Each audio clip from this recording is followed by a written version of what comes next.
So today's story is how to deal with grief and death. A long time ago in a village, there was a woman and she lived with her husband and son. Now, her husband used to work in the field, and one day, while working in the field, he passed away. He was not very old, though, around in his 60s, but he passed away. So the woman was extremely sad. So she came to visit Buddha. She heard from the villagers that Gautam Buddha could take away the pain and suffering and grief of the death. So after all the religious ceremonies were finished, everybody has to do some religious ceremonies after death.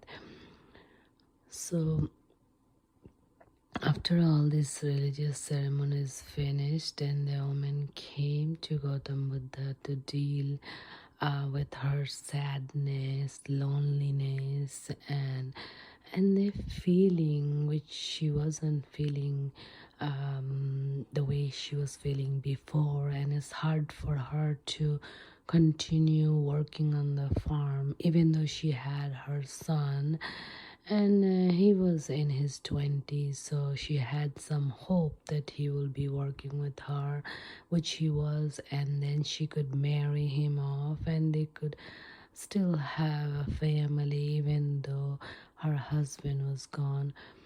So she came to Buddha and explained the situation, and she said it's so much heartbreaking to her. So to this, Gautam Buddha replied to her that this is nature. That's how things in nature is. Like, we are born and we all must die, and that is how it is.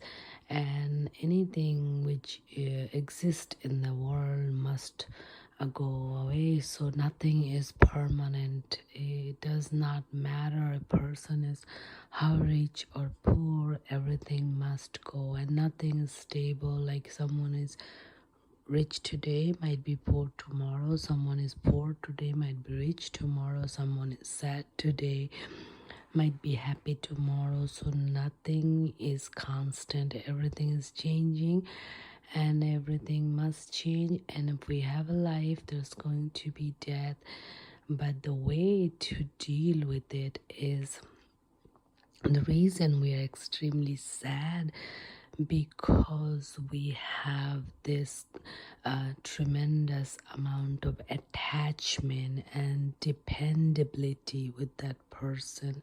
Like, she depended on him and she had great attachment with him. So he explained that we need to not, in order not to feel the pain, we need to release the dependability and attachment. So he asked her what was her greatest fear of losing him, and she said, well, he worked in the field and where there are forest animals which comes quite often, and she's kind of afraid to work around them. And he was very strong, so he could just fight them or run home quickly, which she cannot do.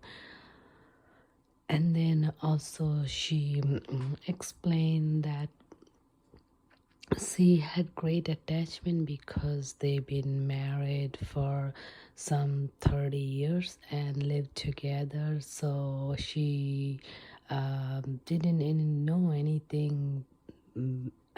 anyone better than him. And he was not only her husband, also her best friend too. So it's like she lost a lot. So Buddha explained that this happened because of our attachment. And as a human, we are bound to develop attachment to our family. So when there's death happens, the loss happens, we can extend the attachment to some other things which may not replace them, but over time the pain will get less. So he explained that we're here to serve and do some job, so she should focus more on job and of course treasure his memory, but not to be totally disabled by the grief of his memory. So she basically transfer her attachment, tremendous attachment towards her husband, to her son, and also all the animals she had. So she started taking care of the animals which her husband used to do, cows, chicken, goats. So started tending them, taking care of them, feeding them, also taking care of the farm. And she had this tremendous fears of wild animals. So for that, he advised her that if she could get her son and his friends together, helping each other create a fence, so she should feel more secure, and then she can do the job. But the more she will be busy working, the less she will be thinking about her loss, and then she could deal with it. So basically, in order to deal with the grief, one must get busy with their life. The more they sit idle and think about that person, the grief will be like a snowball. It will be bigger and bigger until it consumes the person totally. So in order to be happy, we need to stay busy. So she started doing all the chores on the farm and started taking care of the animals, and that really helped her. While her son was working on the farm, he was bitten by a snake, and then he fell down and died there. When the woman found her son, she was extremely heartbroken, and she brought her son to Gautam Buddha and wanted him to give him back the life. And Buddha tried to teach her again and console her that death is inevitable, everyone must go. But it was very hard for her to understand why she's still alive but her son is gone. She just didn't want to deal with this, and she said, well, he did not die of a natural death, he died because of a snake bite.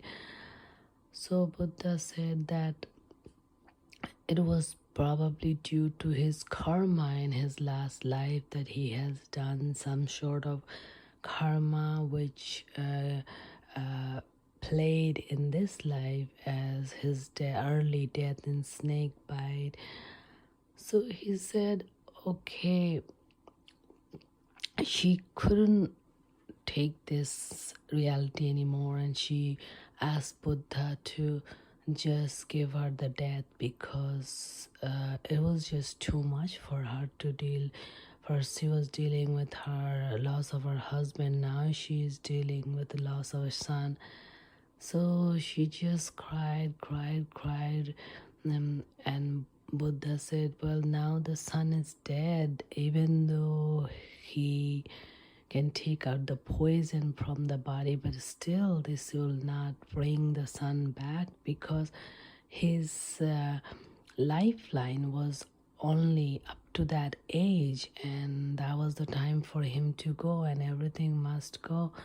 So he said to the woman, okay, so why don't you go in the village and find any home where there is no death, from that home, from every home had basil leaves. So he said, just find a home with no one died, and from that home bring me some basil leaves, because those leaves will be the pure leaves. Anywhere there death happened, those leaves were not pure.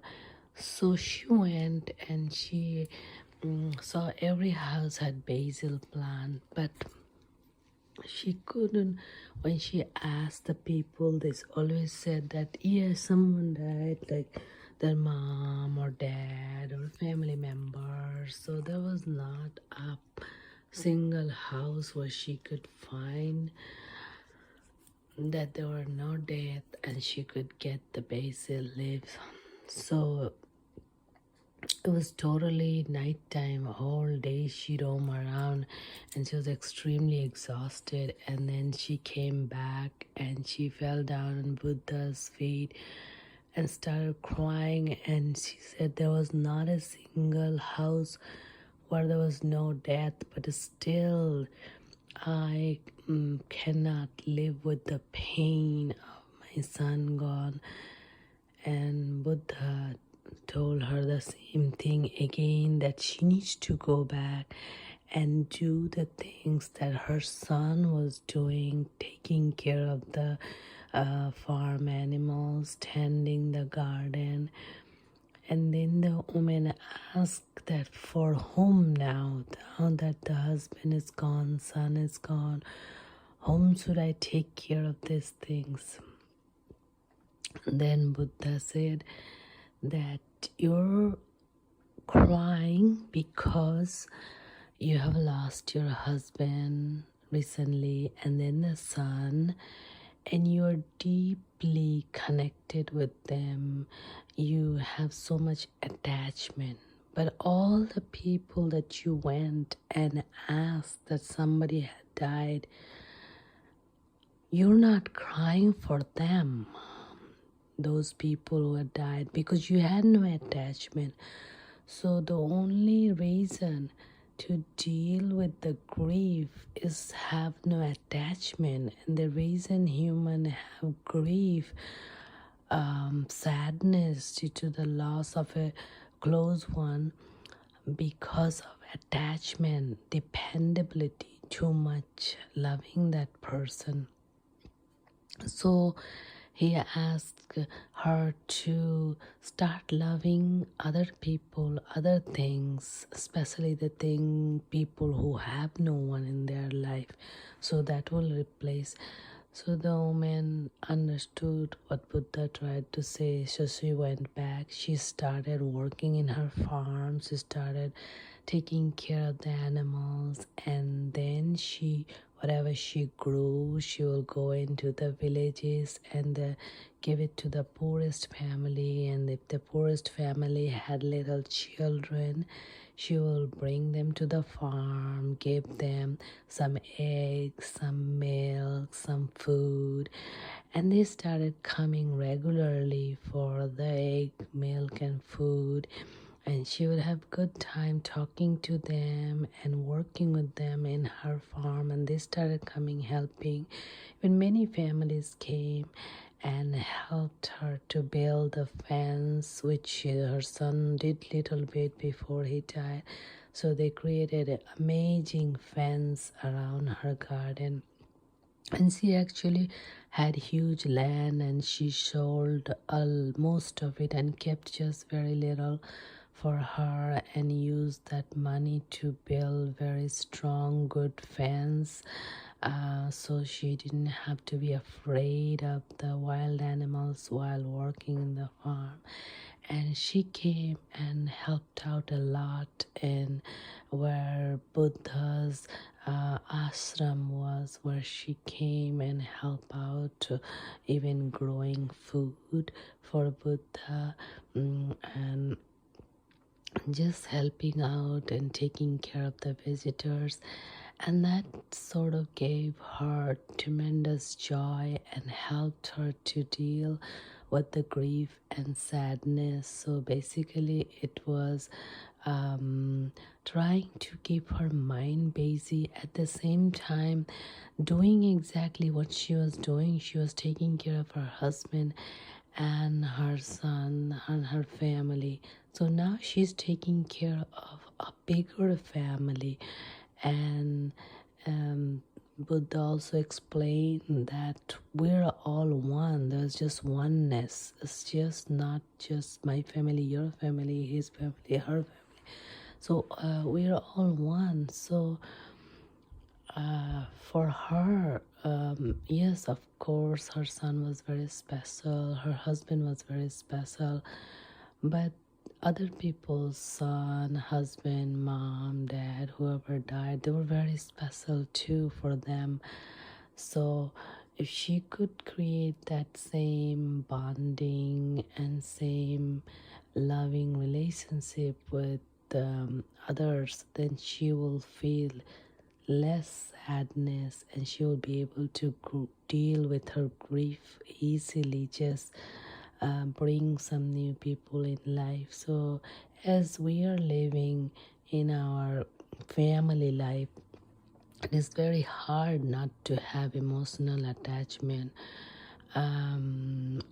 So for Buddha, he wasn't living family life anymore. He left everything so that he wouldn't have any attachment. But most normal people will have, because they're still living in the family. So this was a small video about Buddha's teaching how to deal with the grief, loss, sadness which people feels for long periods of time after losing their loved ones. So we need to sort of turn towards other people who are less fortunate and who are lonely, and we need to give our love to them. And this will not replace the persons we lost, but this will change our mindset, and this will make our mind happy, and it'll be easy to deal with the sadness and the grief and the process.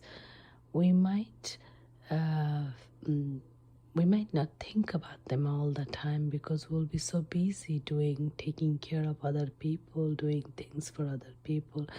So by not thinking about the lost people and the loved ones who are gone all day, we will be able to easily deal with the sadness and grief. But that doesn't mean we're gonna forget them. We're not gonna forget them, but since they're gone, but we still have to live here and do our daily work, but at least it'll be much easier. So thank you so much. Don't forget to like, subscribe, comment, and share, and I will see you with many more. Bye bye.